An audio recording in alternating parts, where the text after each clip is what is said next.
They say the night the people of Anjikuni vanished, the sky turned blue. Hunters miles away claimed they saw strange lights dancing above the frozen lake. Fires still burned in the village. Food sat waiting, but 600 souls were simply gone. No tracks, no warning, just silence in the snow.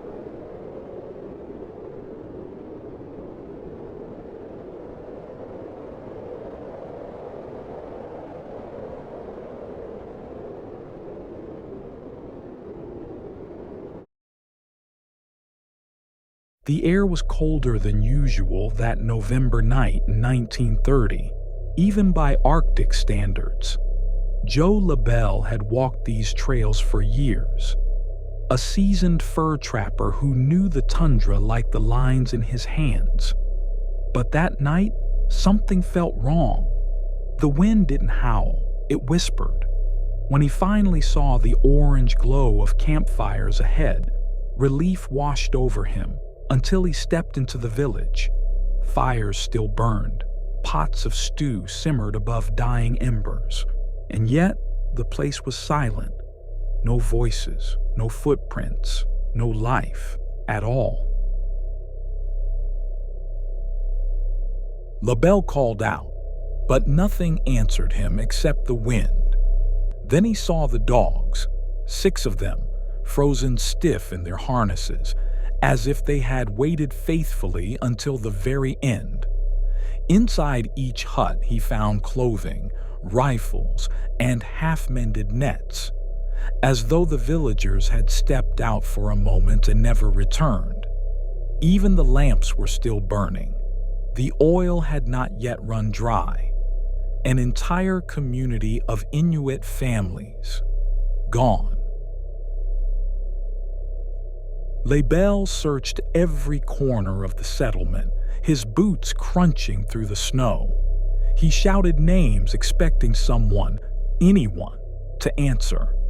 Then he reached the small burial ground on the edge of the village and froze. Every grave had been opened, the wooden markers splintered, the snow around them disturbed, but the bodies were missing. That was the moment LaBelle's courage finally broke. He fled into the storm, toward the nearest telegraph station, 30 miles away. The Royal Canadian Mounted Police dispatched a unit to Anjikuni Lake within days. When they arrived, they confirmed much of what LaBelle had claimed. The fires were still warm.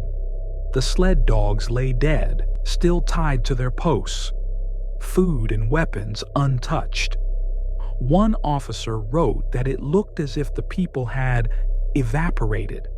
Then came reports from trappers farther north who swore they'd seen strange blue lights dancing across the sky the same night the villagers disappeared. Whether natural or not, the lights were never explained. In the weeks that followed, speculation spread faster than the snowstorm that buried the camp. Some said starvation forced the Inuit to migrate, and they perished in the cold.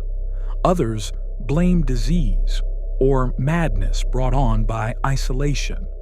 But the open graves, the missing dead, and those lights in the sky, none of it fit. Local hunters began whispering that the Sky People had come down to claim the tribe.